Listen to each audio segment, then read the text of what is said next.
Hi guys, good morning all of you. आप सभी का स्वागत है अपना चैनल GEC इंग्लिश लैब में। ठीक है, आज जो मैं टॉपिक बताने जा रहा हूँ ये आप लोग के लिए बहुत ही इंपॉर्टेंट है, क्योंकि ये कई बार एग्जामिनेशन में पूछा गया है। ठीक है, ट्वेल्थ एग्जामिनेशन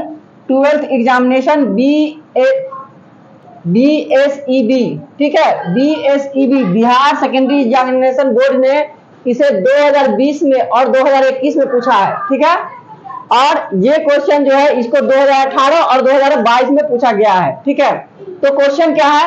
तो क्वेश्चन है write a note on English as a global language. क्या है क्वेश्चन को फिर से एक बार सुन लीजिए।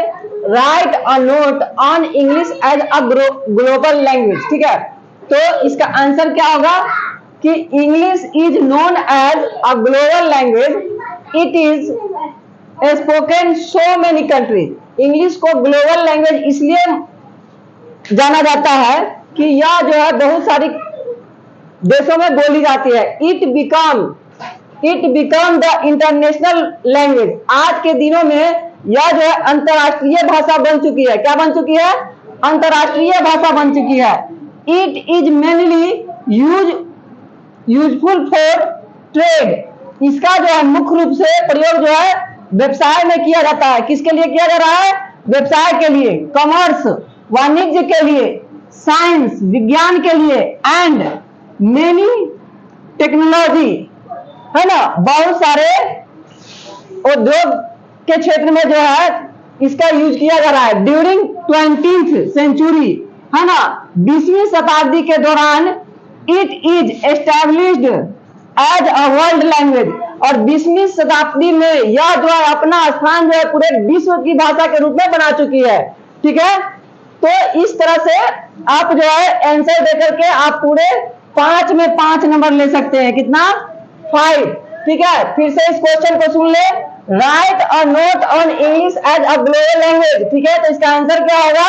English is known as a global language, it is spoken so many countries, it become the international language, it is mainly useful for trade, commerce, science and many technology. During 20th century it is established as a world language. ठीक है, तो इसका short में आप इस तरह से अच्छे से आंसर दे सकते हैं।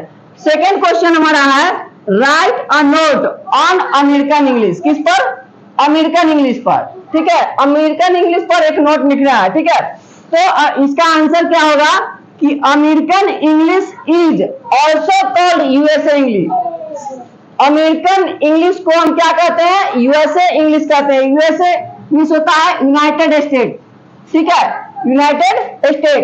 It is a combination of many languages. यह जो है कई भाषा से मिला हुआ है। यह कॉम्बिनेशन है किसका? बहुत सारी भाषाओं का। ठीक है, एज वेल एज, साथ साथ अमेरिकन यानी कि अमेरिकन जो लैंग्वेज है, अमेरिका की जो भाषा है, उसके साथ साथ इसमें और भी कई भाषा मिली हुई है। ठीक है, it is spoken all over American country. और अमेरिका का जितने भी अमेरिकन कंट्री से जुड़े हुई कंट्री है वो सारे देशों में बोली जाती है। इट्स, ठीक है, इट्स, यहाँ पर इट्स का है, ये इट्स का मतलब होता है ये पोसेशन को दर्शा रहा है। एज ए हम कह सकते हैं ये क्या है? पोसेसिव एडजेक्टिव के रूप में यूज हुआ है। ठीक है, देखिए आप जान लीजिए कि इट को हम 2 भागों में बांट सकते हैं। ठीक है, क्या? एक इसका मीनिंग होता है इट इज, ठीक है, एक होता है इट वॉज, ठीक है, और एक इसका मीनिंग होता है इट्स। ठीक है, इट्स, तो इसका यूज होता है एडजेक्टिव के रूप में। ठीक है, और इस इट का जो यूज होगा एज ए प्रोनाउन के रूप में होगा। किसके रूप में होगा? एज ए प्रोनाउन के रूप में, है ना। ठीक है, तो यहाँ पर जो यूज हुआ है ये एडजेक्टिव के रूप में हुआ है। ठीक है, तो its spelling and grammar rules are different from other countries. इसका जो स्पेलिंग है और जो ग्रामर का जो नियम है वो दूसरे देशों की भाषा से क्या है? भिन्न है, अलग है। ठीक है, तो इस तरह से आप आंसर दे करके जो है आप पूरा का पूरा मार्क्स ले सकते हैं, पूरा नंबर ले सकते हैं। तो thank you for watch this video. अगर हमारा वीडियो अच्छा लगा हो तो इसे लाइक करें, सब्सक्राइब करें, शेयर करें, बेल का आइकन दबाना ना भूलें, क्योंकि बेल का आइकन दबा करके ही हमारे वीडियो के सारे नोटिफिकेशन आप सबसे पहले पा सकते हैं। और आपका लाइक सब्सक्राइब ही हमें मोटिवेशन देता है नेक्स्ट वीडियो बनाने के लिए। So thank you. जय हिंद, जय भारत। तो हमारा नेक्स्ट क्वेश्चन है, write a brief note on the modern English. क्या? Write a brief note on the modern English. ठीक है, तो इसका आंसर हो जाएगा, ये भी क्वेश्चन जो है बार बार एग्जामिनेशन पूछ लेता है ना।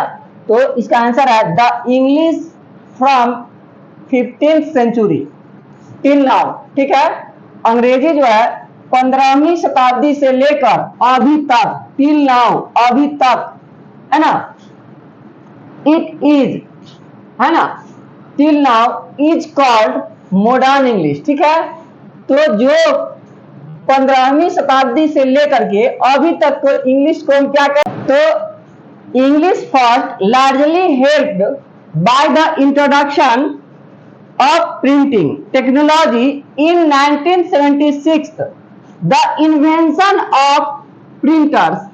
क्या हुआ था? प्रिंटर का जो इन्वेंशन हुआ, आविष्कार हुआ मशीन का, and the rise of the literacy in England.